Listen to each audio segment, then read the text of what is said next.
Hola, buenos días, bienvenida al postre bíblico de hoy. Continuamos estudiando el libro de Lucas. Hoy vamos a estar estudiando el capítulo 20. Yo lo voy a leer en nueva traducción viviente. Siempre iniciamos cada estudio explicando rápidamente la técnica que estamos usando. Listo.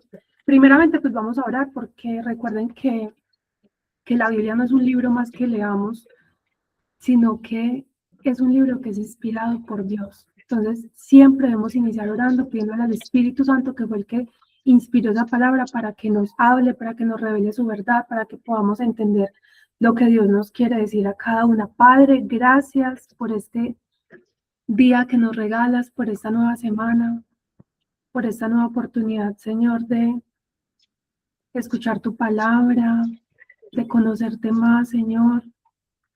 También, Señor, una oportunidad para que tú nos confrontes, para que tú nos corrijas, para que tú, Dios mío bendito, nos ayudes a ser esas mujeres que tú quieres que seamos, esas mujeres que tú diseñaste desde un principio que seamos, Señor. Por eso hoy te pedimos que nos hables, hoy te pedimos que abras nuestros ojos, hoy te pedimos que se caiga todo engaño, toda mentira, que no nos deja avanzar, Señor, y que hoy podamos ser libres con tu verdad, porque tú dices, Señor, que conoceremos la verdad y la verdad nos hará libres, Señor, y queremos ser libres en el nombre de Jesús. Amén y amén.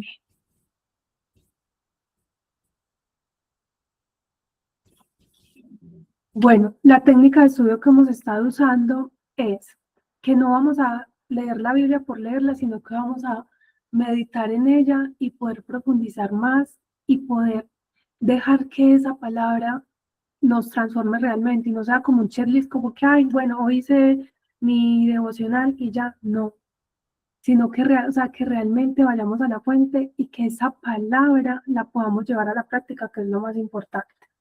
Entonces, siempre les cuento al principio la técnica de estudio que estamos usando, no porque sea la única manera, sino que es una herramienta que sé que nos puede ayudar mucho en el tiempo de estudio. Listo. Primero nos hacemos, la pregunta es ¿qué dice? Segundo, ¿qué significa? Y tercero, ¿qué aplicación tiene para mi vida? En qué dice es donde miro como quién fue el autor que escribió ese texto que estoy leyendo, en ese momento, cómo era el contexto social, cultural de esa época. En esa parte también puedo comparar ese texto en diferentes traducciones de la Biblia. Puedo mirar comentarios bíblicos y eso es como mirar toda esa exégesis del texto bíblico que estoy estudiando. Listo, para entender cómo originalmente qué quiso decir el autor a través de ese texto. La segunda parte, que es qué significa, ahí usamos esta técnica con los resaltadores o 4 colores diferentes. Entonces tenemos 4 colores diferentes y cada resaltador tiene una pregunta y es en esa pregunta que vamos a ir meditando a medida que vayamos leyendo. Entonces, por ejemplo, yo con azul tengo la pregunta y ahí se la pego, o sea, se la pego al resaltador para que sea mucho más fácil y no tenga que yo, ay, no, este color que era lo que significaba ir a buscar en las notas, sino que cuando ya está ahí, ya, o sea, es mucho más práctico. Entonces le pego las preguntas a cada resaltador, escoges el color que más te gusta, esos son los colores que yo escogí, pero puedes escoger el que más te guste. ¿Qué me está enseñando de Dios? Esa es la primera pregunta que tengo. ¿Qué me está enseñando de Dios? Esto que estoy leyendo, ¿qué me está enseñando de Dios? Listo, yo por ejemplo eso lo resalto con azul. Eh, Otro color, por ejemplo yo con naranja tengo la pregunta, ¿hay algún mandato que obedecer? Eso que yo estoy leyendo me está, o sea, siento que Dios me está mandando a tomar acción en algo, a hacer algo. Esa pregunta yo por ejemplo la tengo con naranja. Con verde tengo la pregunta, ¿hay algún pecado que evitar o del cual arrepentirme?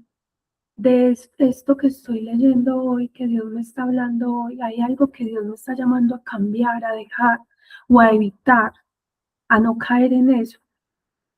Eso, por ejemplo, yo lo tengo con verde y con rosado. Tengo la pregunta, ¿hay alguna promesa que reclamar? Con rosado yo tengo esa pregunta. Listo.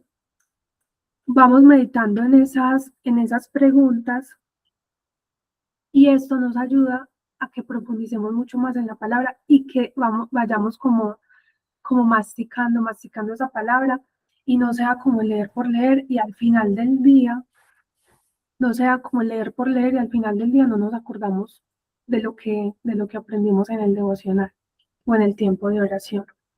Entonces esta técnica es súper chévere porque nos ayuda, o sea, nos ayuda demasiado como a poder profundizar cada vez más en eso que estamos aprendiendo de Dios. La otra parte de esa técnica de estudio, la parte final, es qué aplicación tiene para mi vida. O sea, ya vi que ese contexto histórico, ya vi lo que quería decir el autor originalmente, sin todavía darle como una interpretación. Después medité en las preguntas, escudriñé esa palabra, medité en ella. Después de eso, ahí sí yo digo, o sea, ¿esto qué aplicación tiene para mi vida? En esta situación que estoy viviendo hoy, en mi realidad, en las preguntas que yo le he hecho a Dios, ¿cómo puedo aplicar esto? ¿Cómo puedo aplicar esto a mi vida? Listo.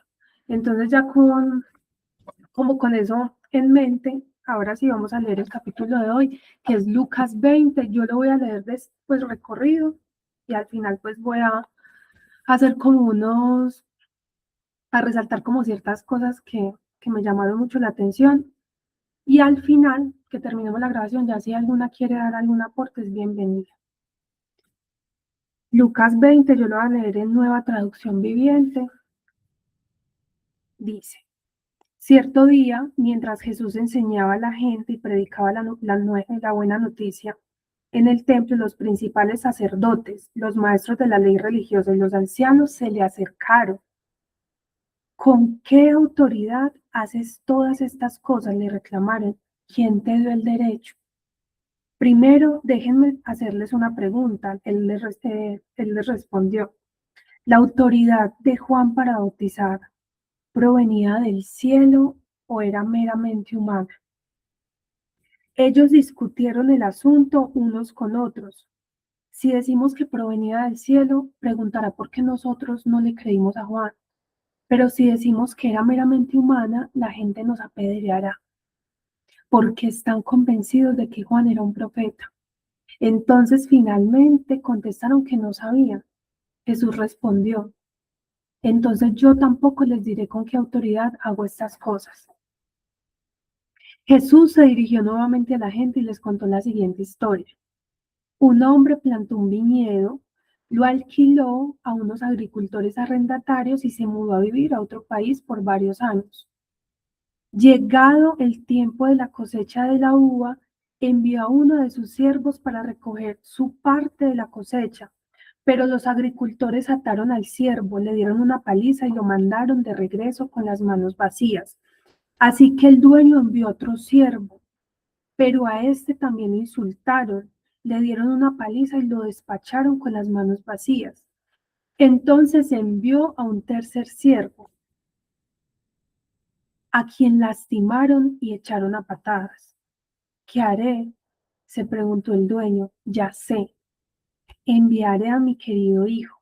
Sin duda a él lo respetarán.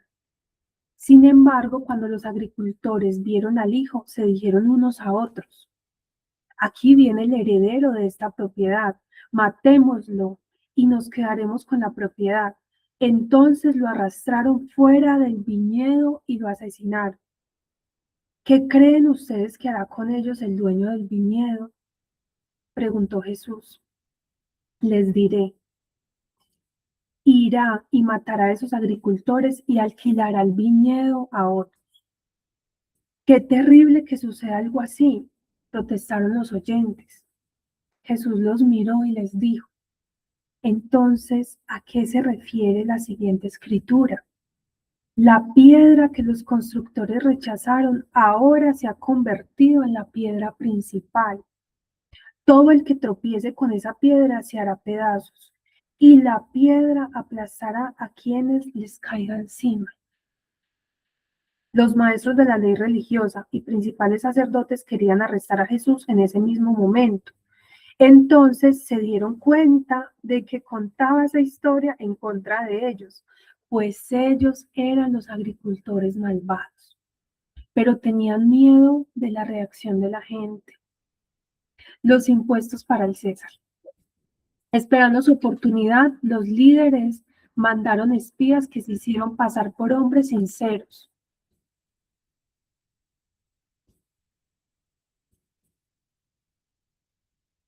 Voy a repetir ese pedacito que estaba aceptando alguien. Dice, esperando su oportunidad, los líderes mandaron a espías que se hicieran pasar por hombres sinceros. Trataban de hacer que Jesús dijera algo que pudiera informar al gobernador de Roma para que lo arrestara. Maestro, le dijeron, sabemos que dices y enseñas lo que es correcto y no te dejas influir por lo que piensan otros. Enseñas con verdad el camino de Dios. Ahora dinos, ¿es correcto que paguemos impuestos al César o no?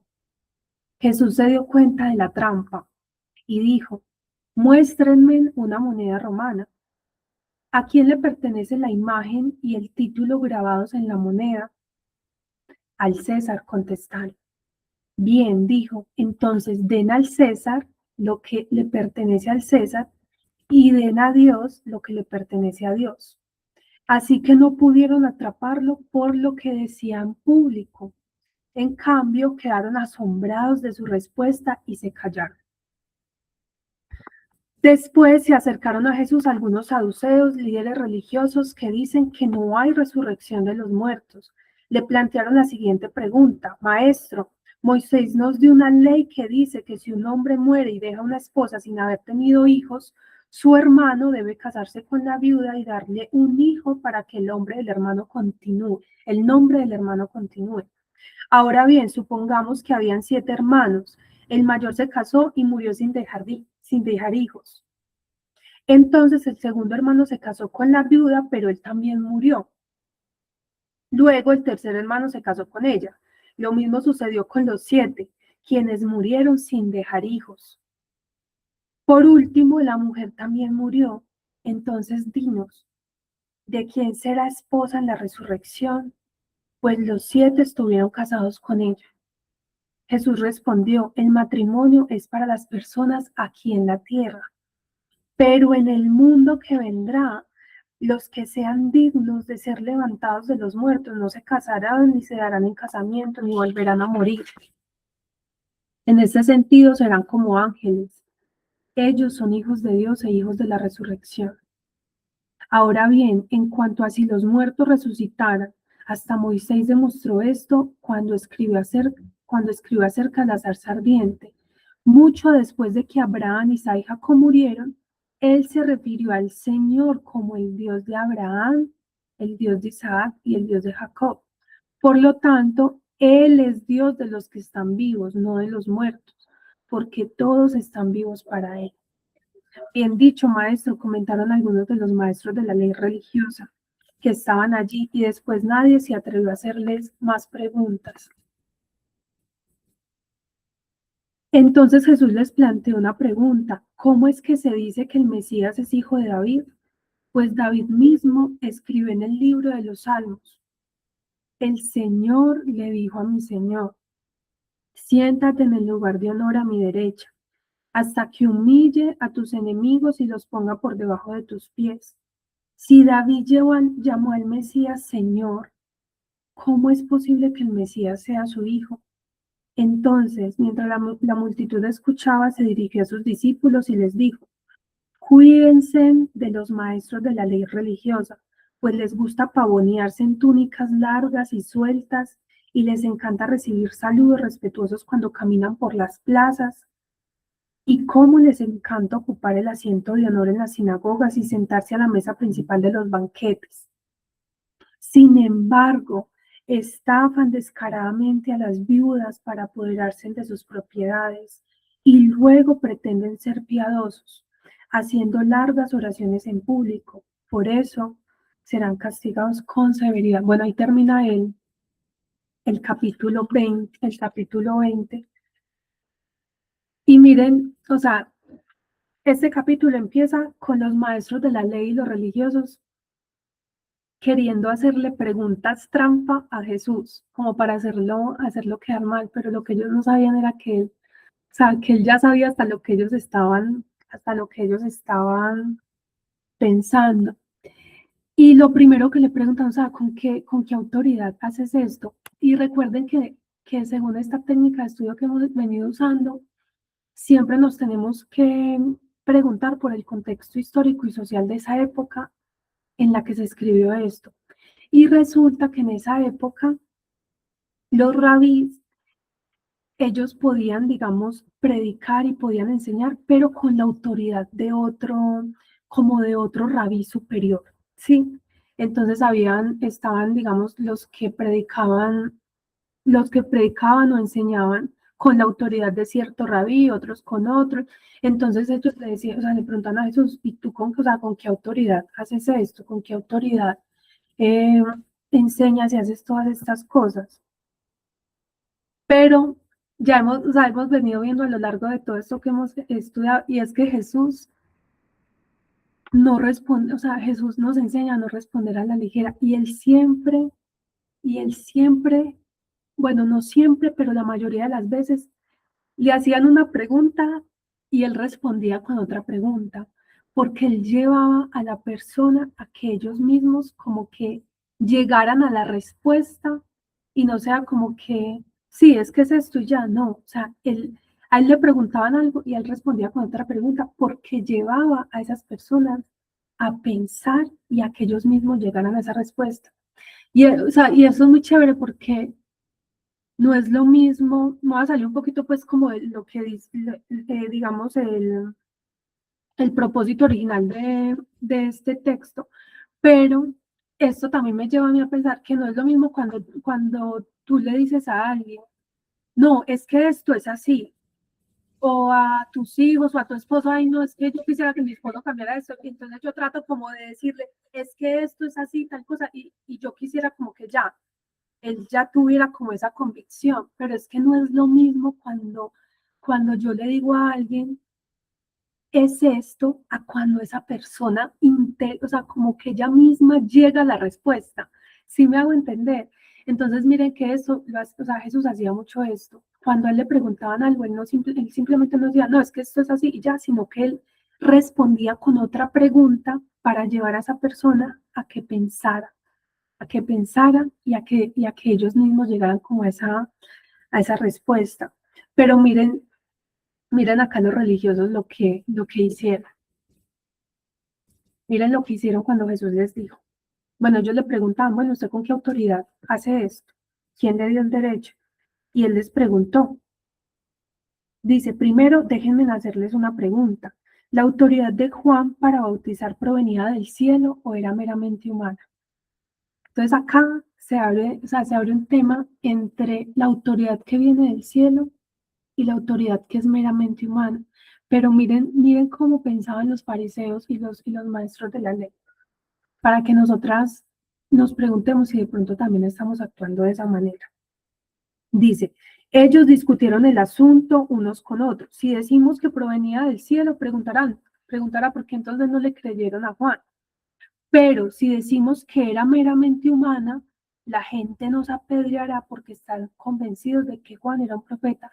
O sea, a ellos no les interesaba saber la verdad. A ellos les interesaba más como poder mantener como ese estatus de honor, como esa apariencia y ese estatus de honor delante de la gente. Entonces, si decimos esto, entonces nos va a decir, ay, entonces, ¿por qué no le creyeron a Juan? Pero si decimos que era mente humana, entonces la gente se va a venir en contra nuestra. Entonces, o sea, preguntémonos cuántas veces no hemos dicho cosas o hemos dejado de decir algo que es verdad por el miedo a perder cierto estatus o cierta máscara que me mantiene como en cierta posición delante de la gente.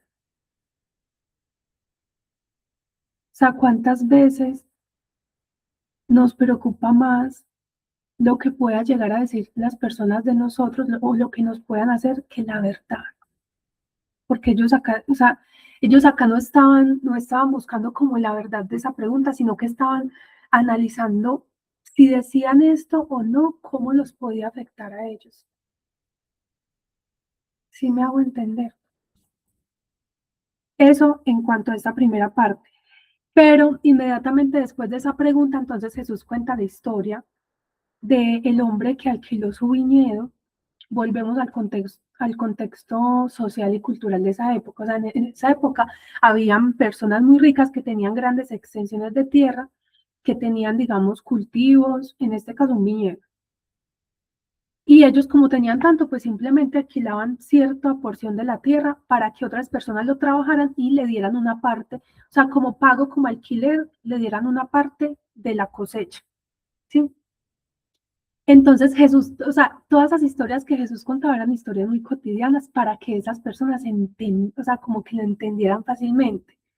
Obviamente, si Jesús estuviera en esa época, pues digamos que usaría, o sea, estuviera acá, como, o sea, Jesús está porque Él está presente en todo y es Dios, pero si Jesús viniera así como hace 2000 años que vino en forma de hombre y contara una historia, seguramente nos la contaría con la cotidianidad que tenemos hoy en día, o sea, con cosas que hoy en día serían más, como que entenderíamos muy bien ese contexto. Por eso Él contó esta historia de ese viñedo que alquiló, y que cuando llegó la cosecha y ese hombre mandó por la parte que le correspondía de la cosecha, mandó un siervo, y ¿qué hicieron con ese siervo? No le dieron nada, lo maltrataron, le pegaron, bueno, no le dieron nada. Después mandó otro siervo y también le hicieron lo mismo. Después mandó otro siervo y le hicieron lo mismo. Entonces el que dijo, voy a enviar a mi hijo querido a ver si a él sí lo respetan y si le entregan la parte, ¿sí? Pero toda esta historia está ilustrando la historia del pueblo de Dios, porque Dios envió muchos siervos, profetas, y que hacía el pueblo de Dios, los rechazaba, los mataba. ¿Y qué hizo Dios? Envió a su hijo. ¿Y qué volvió a hacer el pueblo de Dios? Rechazarlo, matarlo. Entonces, esta historia ahí, el dueño del viñedo representa a Dios. Los siervos que él mandó representan todos esos profetas, esos siervos que Dios mandaba para llevarle el mensaje al pueblo de Dios. Y el hijo del dueño del viñedo es nuestro Señor Jesús, que Él lo envió. Y como dice Juan 3:16, que tanto amó Dios al mundo que envió a su Hijo unigénito para que todo el que crea en Él no se pierda, sino que tenga vida eterna.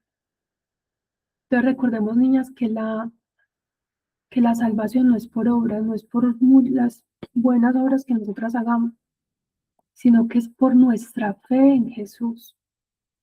Que las obras son el resultado de que ya somos salvas, pero no hacemos obras para ser salvas, ni hacemos obras para ser más amadas por Dios, no, o sea, Él ya nos ama, y eso ya lo hemos visto desde el principio que venimos estudiando Lucas, de que aún sin hacer nada, Dios ya nos ama.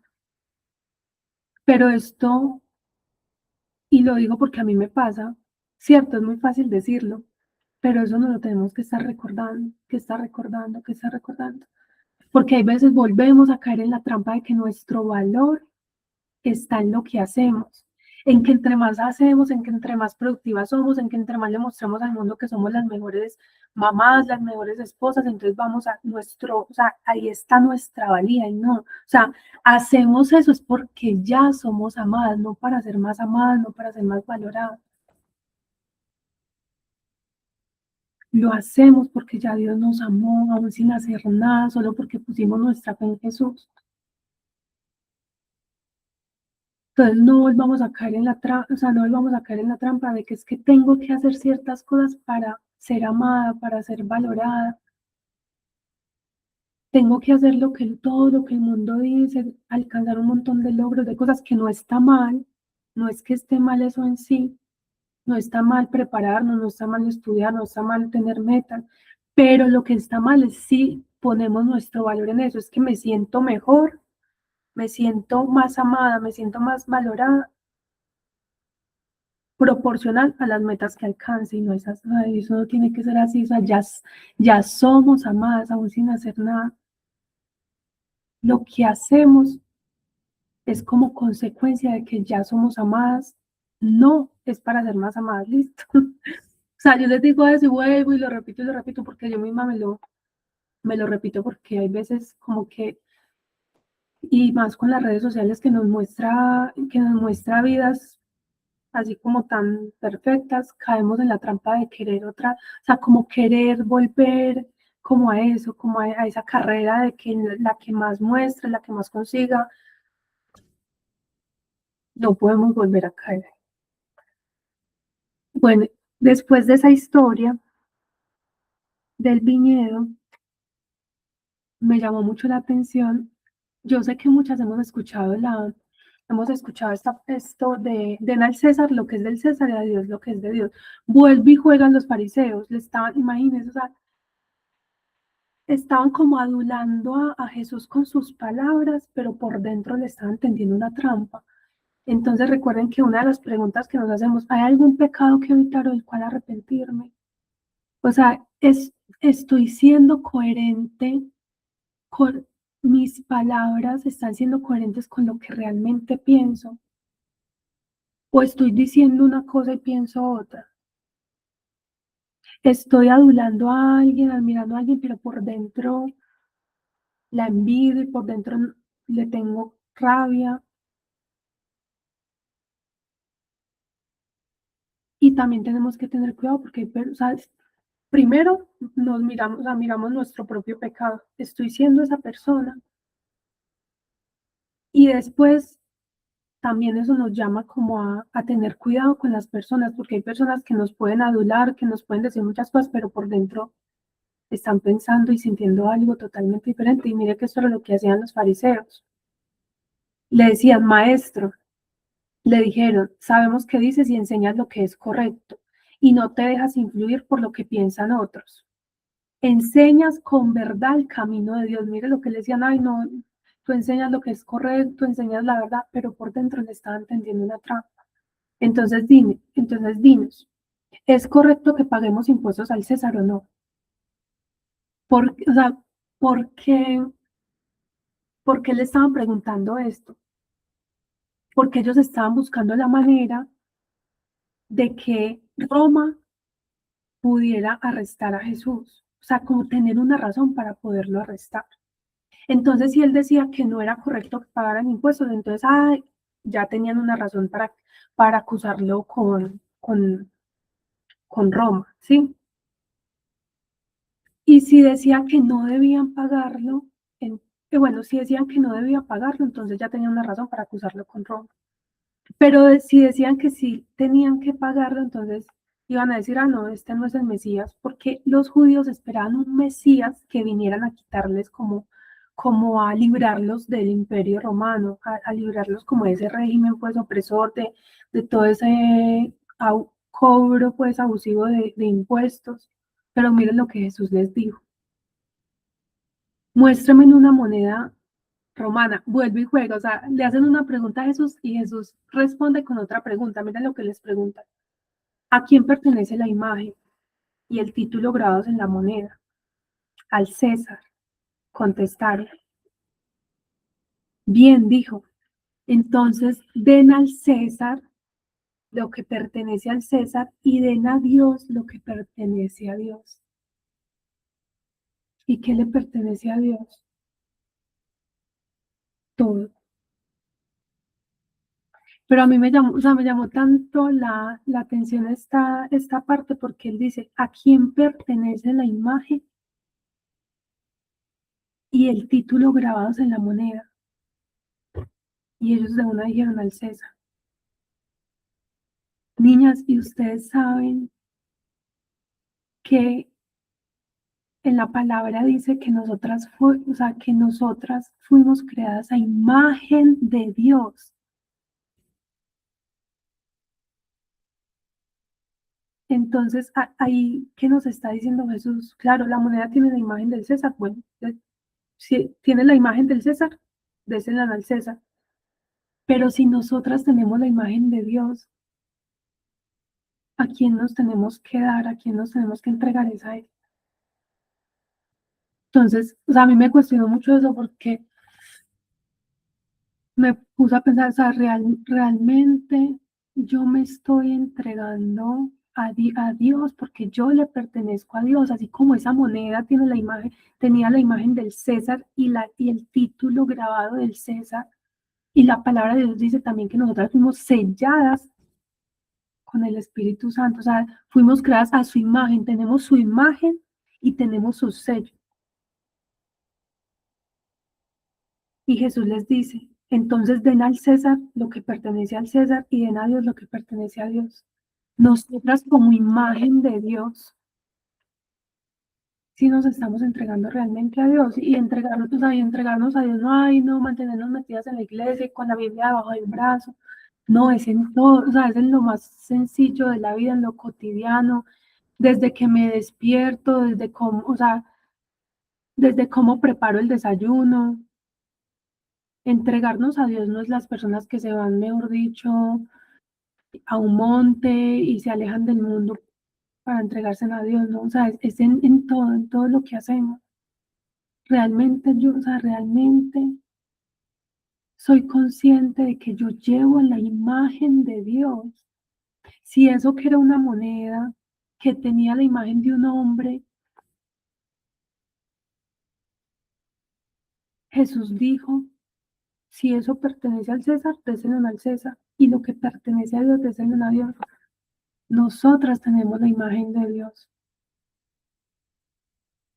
O sea, ¿qué área de nuestra vida no le estamos entregando a Dios? Porque yo digo, no, no, esto yo lo manejo bien. No, con Dios simplemente cumplo con, bueno, leer la Biblia, orar, ir a la iglesia y ya.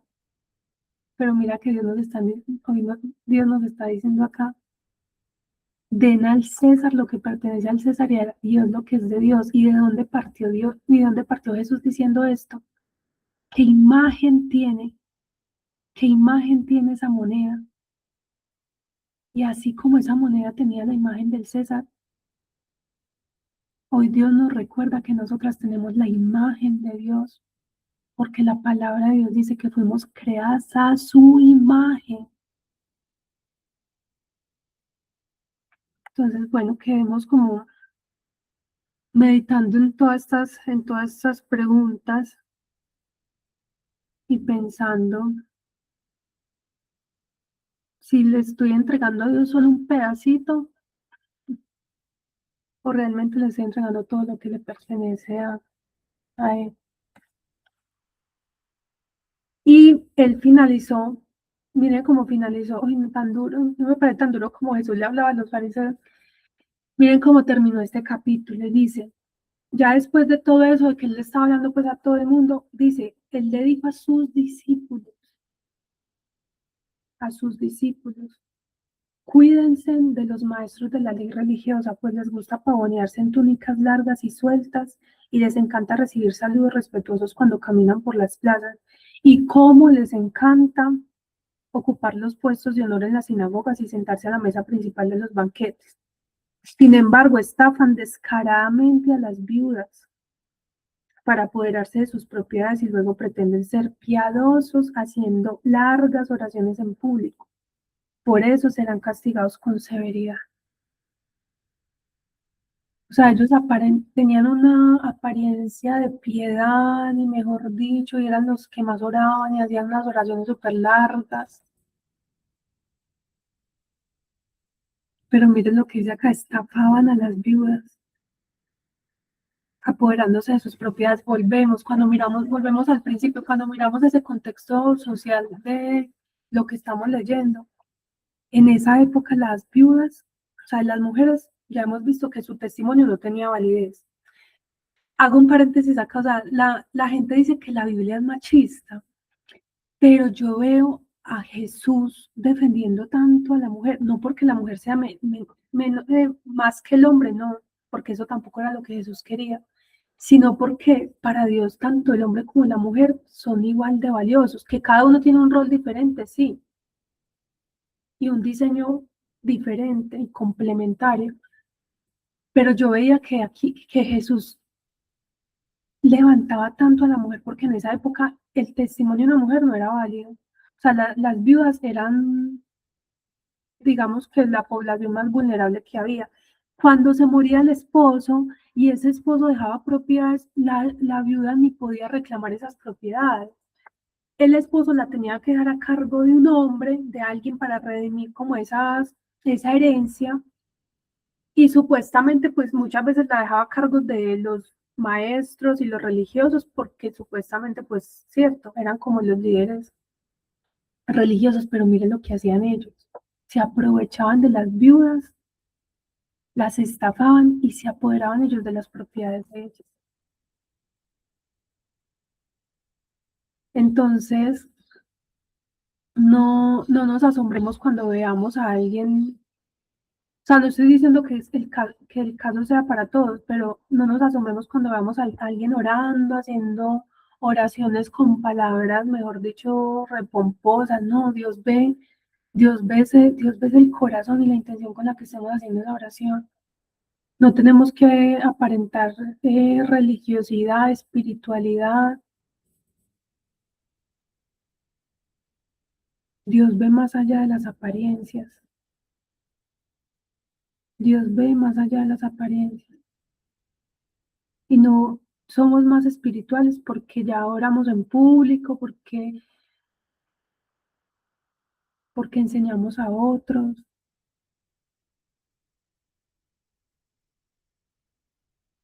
Dios nos ve, o sea, Dios nos ve cuando nadie nos ve. Somos realmente, o sea, somos realmente maduras espirituales cuando hacemos lo correcto, cuando nadie nos ve. Padre, gracias Señor por tu palabra. Gracias Padre amado por recordarnos Señor que somos tus hijas, por recordarnos Señor que tú no te quedas solo con las apariencias, Señor, sino que tú ves más profundo, Señor, tú ves las intenciones de nuestros corazones. Te pedimos perdón, Señor, te pedimos perdón si nos ha importado más lo que puedan pensar las personas, lo que nos puedan hacer las personas, si hemos pensado más en cuidar nuestro estatus, nuestra imagen, Señor, que realmente hablar tu verdad. Padre, hoy queremos ser libres, Señor, del temor a los hombres, del que dirán. Hoy queremos ser libres, Señor. Queremos llevar una vida liviana, Señor, sin cargar tanto peso, Señor, sin cargar tanto peso innecesario, de qué van a decir, de qué van a pensar, de que ya no me van a ver igual. Si me muestro vulnerable, si no me muestro perfecta delante de todos, entonces ya voy a parecer débil. Perdónanos, Señor, y ayúdanos a ser auténticas delante de ti, a llevar una vida sencilla, a llevar una vida llena de tu espíritu, Señor, porque tú dices en tu palabra que fuimos creadas a tu imagen y fuimos selladas con tu espíritu. Por eso te pedimos, Señor, que podamos cada una de nosotras entregarte cada área de nuestras vidas, Señor, porque te pertenece a ti, porque te pertenecemos a ti, porque así como esa moneda lleva la imagen del César y tú dijiste, entreguen al César lo que pertenece al César, así nosotras llevamos tu imagen, Señor, y te pertenecemos a ti. Y nos queremos entregar a ti, Señor, no como un acto religioso, no de mantenernos en un templo, en una iglesia, sino en todo lo que hagamos, Señor, en cómo tratamos a nuestros hijos, en cómo hacemos negocios, en cómo hablamos, Señor, con otras personas, en lo más sencillo, Señor, que siempre, siempre, siempre, siempre te estemos agradando a ti, que siempre te estemos glorificando a ti, que siempre sea tu imagen brillando, Señor, en nosotras, porque te pertenecemos a ti, Señor. Quita toda hipocresía, quita toda religiosidad, Señor. Ayúdanos a tener, Dios mío, bendito, una relación viva contigo, Señor. Que no seas como un personaje religioso, sí, en el que creo. No, queremos tener una relación contigo, que seas como una persona a la que amamos, Señor, y que nos ama profundamente. No queremos simplemente quedarnos con rituales y ya, y cumplir como un checklist, sí, ya hice mi devocional, sí, ya esta semana fue a la iglesia. Queremos vivir realmente una vida entregada a ti, Señor, en la cotidianidad, Señor, en lo más sencillo.